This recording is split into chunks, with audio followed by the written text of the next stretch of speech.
جو شخص صاحب نصاب ہو اور اپنے مال کی زکوٰۃ ادا کرے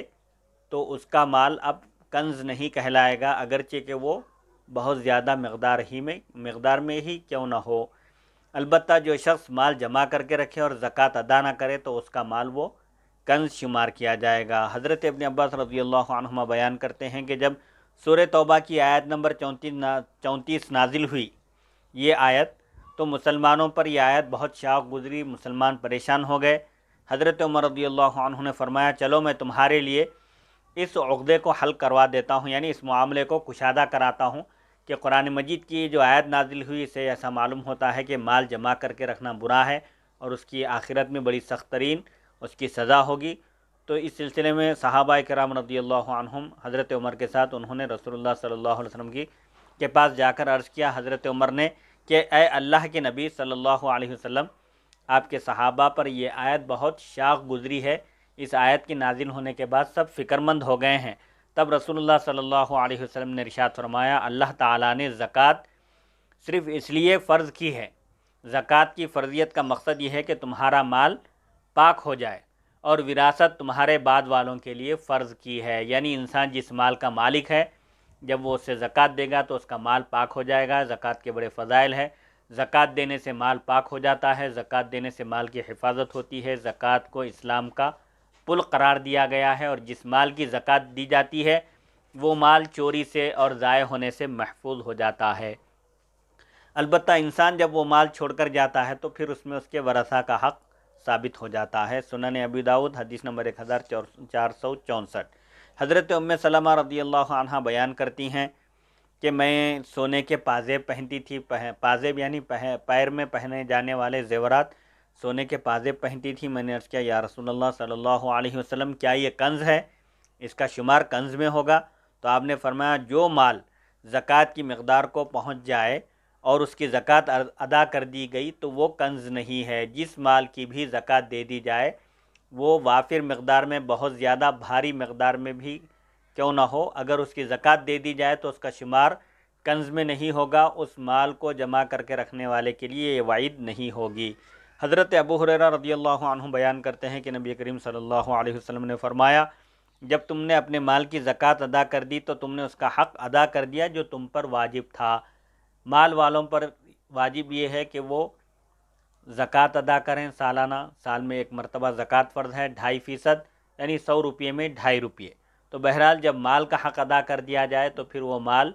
کنز نہیں ہے، کنز وہی مال ہے جس مال کی زکوٰۃ نہ دی جائے۔ اور عورتوں کے سونے پر زیورات پر بھی زکوٰۃ واجب ہے جبکہ وہ نصاب کی مقدار میں ہو، سونا ہو اور نصاب کی مقدار میں ہو، یا چاندی ہو نصاب کی مقدار میں ہو، یا سونا اور چاندی دونوں نصاب کی مقدار میں نہ ہو لیکن کچھ مقدار میں ہو، اور دونوں کو اگر مثال کے طور پر سونے اور چاندی دونوں کو ملا کر اگر کوئی ایک نصاب بنتا ہے چاہے چاندی کا ہو یا سونے کا، تو اس لحاظ سے بھی خواتین پر، عورتوں پر سونے کی زکوٰۃ واجب ہوگی۔ حضرت ابن عمر رضی اللہ عنہما بیان کرتے ہیں کہ رسول اللہ صلی اللہ علیہ وسلم نے ارشاد فرمایا جس مال کی تم نے زکوٰۃ ادا کر دی ہو تو خواہ وہ مال 7 زمینوں کے نیچے ہو وہ کنز نہیں ہے، اور جس مال کی تم نے زکوٰۃ ادا نہیں کی خواہ وہ ظاہر ہو تب بھی وہ کنز ہے۔ بہرحال خلاصہ یہ ہے کہ قرآن مجید میں جو کنز کہا گیا ھذا ما کنزتم، یہ جو قیامت کے دن جو سخت ترین عذاب دیا جائے گا زکوٰۃ نہ دینے والوں کو، یہ کہا جائے گا کہ یہ اس کے ضمن میں ہے، اس کے صلے میں ہے جو تم نے دنیا میں مال جمع کر کے رکھا اور اس کی زکوٰۃ نہیں دی تھی۔ البتہ اگر کوئی زکوٰۃ دے دے مال کی تو اس کے لیے یہ وعید، یہ عذاب نہیں ہے۔ ان احادیث سے کنز سے مراد وہ جمع شدہ مال ہے جس کو دوزخ کی آگ میں تپا کر پگھلا کر زکوٰۃ نہ دینے والوں کی پیشانیوں اور پیٹھوں کو داغا جائے گا۔ حدیث نمبر 1402۔ حدثنا الحکم بن نافع قال اخبرنا شعیب قال حدثنا ابو الزناد ان عبد الرحمن بن ہرمز الاعرج حدثه انه سمع ابا هريرة رضی اللہ تعالی عنہ یقول قال النبي صلی اللہ علیہ وسلم تأتي الإبل على صاحبها على خير ما كانت اذا هو لم يعط فيها حقها تطأه بأخفافها وتأتي الغنم على صاحبها على خير ما كانت اذا لم يعط فيها حقها تطأه بأظلافها وتنطحه بقرونها